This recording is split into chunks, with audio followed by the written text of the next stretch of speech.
القرآن قد خصك الرحمن. تو گویا کوئی بھی کام ہو اس سے پہلے تیاری کا کرنا، اور تیاری میں دو چیزیں آتی ہیں، نمبر 1 ذہنی تیاری اور نمبر 2 عملی تیاری. ذہنی تیاری میں کیا چیزیں شامل ہیں کہ آپ اپنی سوچ کو، اپنے دھیان کو، اپنے احساسات کو، اپنے جذبات کو اس طرف موڑنا شروع کریں، ایسے اسباب اور ایسے حالات سے گزریں کہ جس سے آپ ذہنی طور پر اس چیز کے کرنے کے لیے فوکس ہو جائیں. عملی تیاری میں کیا چیز آتی ہے کہ مثلا آپ کو معلوم ہے کہ رمضان میں آپ کو اتنا راشن چاہیے، جیسے گھریلو خواتین ہیں جو گھر چلاتی، اتنا راشن چاہیے، یہ چیزیں خریدنا ہے، یا عید پہ کپڑے بنانا ہے، یا اور جو بھی آپ سمجھتے ہیں کہ آپ کو اتنے لوگوں کو روزہ افطار کرانا ہے، یا زکوٰۃ دینا ہے، یا صدقہ خیرات کرنا ہے، یا درس قرآن دینا ہے، یہ جو بھی کام آپ رمضان میں کرنے والے ہیں، اگر بیٹھ کر رمضان سے پہلے ان کے بارے میں مذاکرہ کر لیں، ڈسکشنز کر لیں، گفتگو کر لیں، تیاری کر لیں، عملی طور پر آپ بازار جا کر اپنا حساب کتاب کر لیں کہ کتنا خرید و فروخت کرنی، یا منگوا لیں، اگر آپ خود نہیں جاتے تو بھی منگوا کے سب چیزیں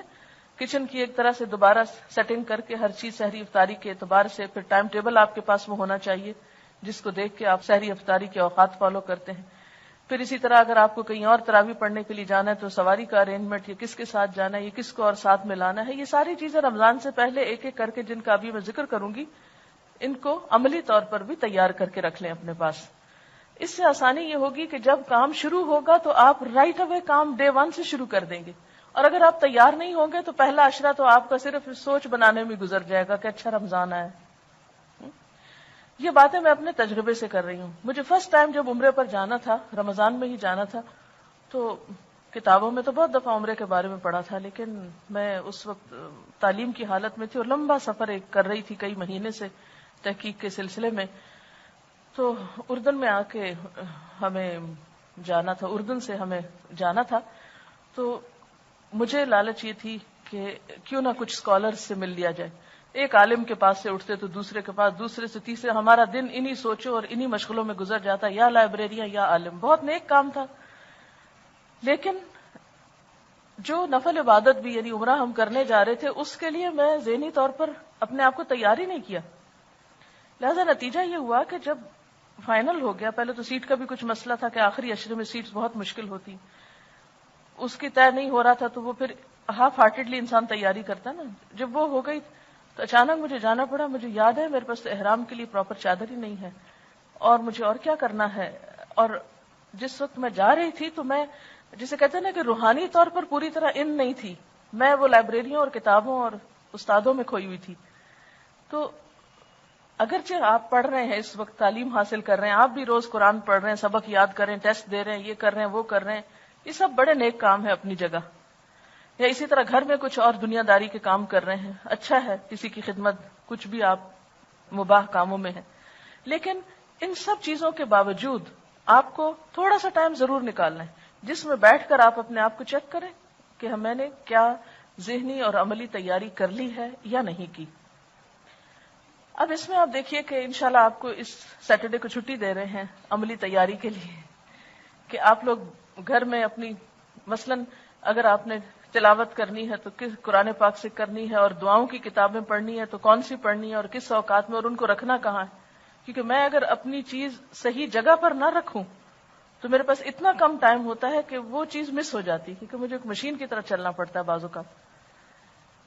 اب یہ ہوتا ہے کہ میں دعائیں جہاں تک پڑھتی ہوں اس میں ساتھ نشانی رکھتی ہوں. اگر کوئی اور آ کے میری کتاب اٹھا لے اور نشانی ہلا دے تو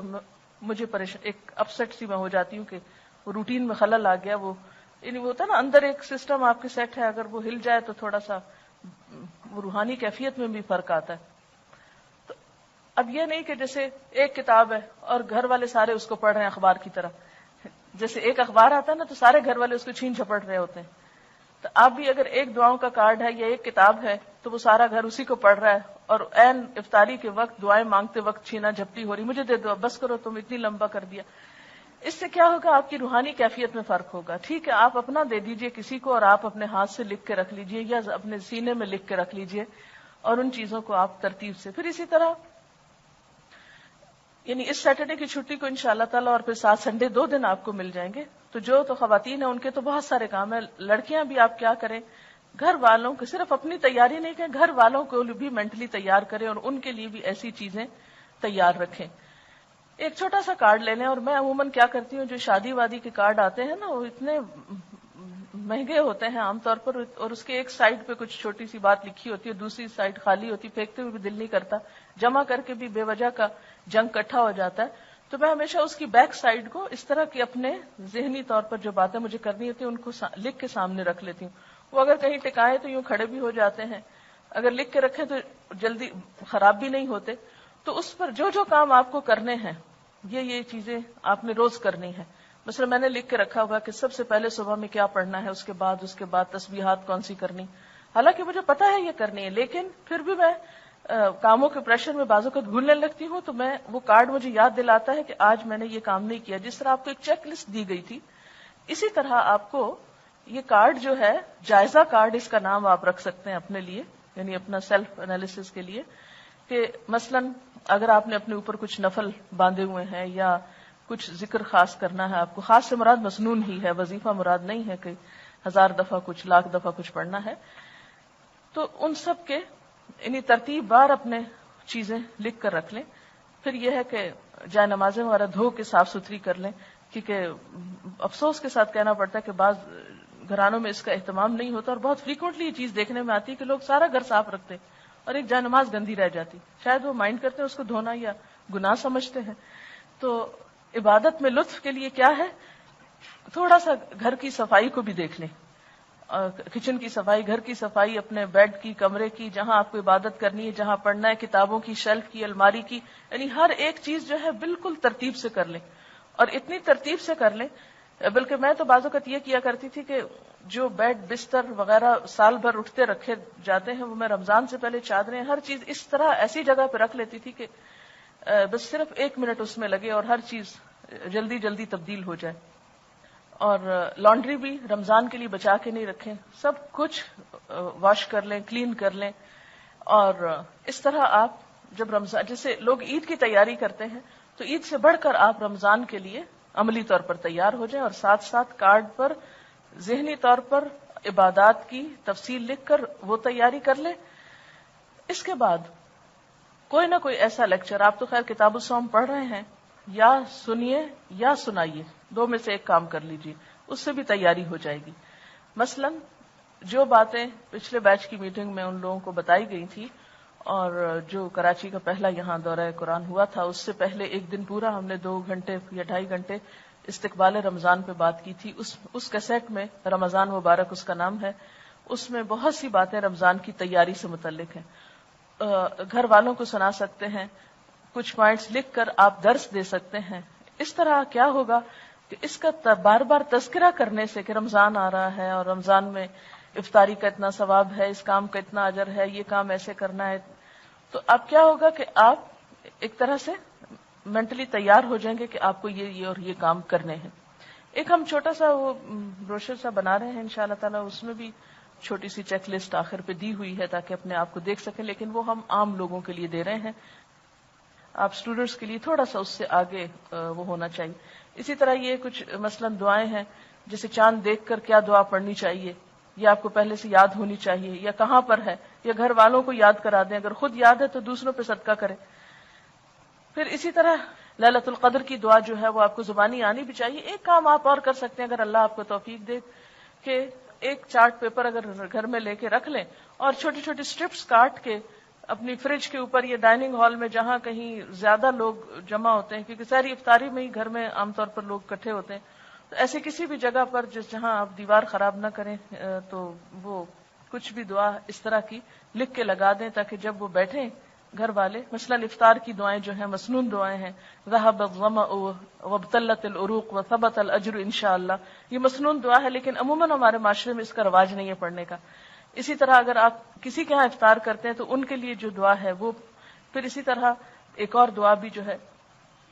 افطار کی, لیکن سحری کی کوئی خاص دعا جو ہے کسی حدیث سے ثابت نہیں ہے اور نہ ہی کوئی مسنون ہے, وہ بسم اللہ سے شروع کر کے آپ کھانا کھانے کے اینڈ کی دعا جو ہے وہ پڑھ سکتے ہیں. پھر اسی طرح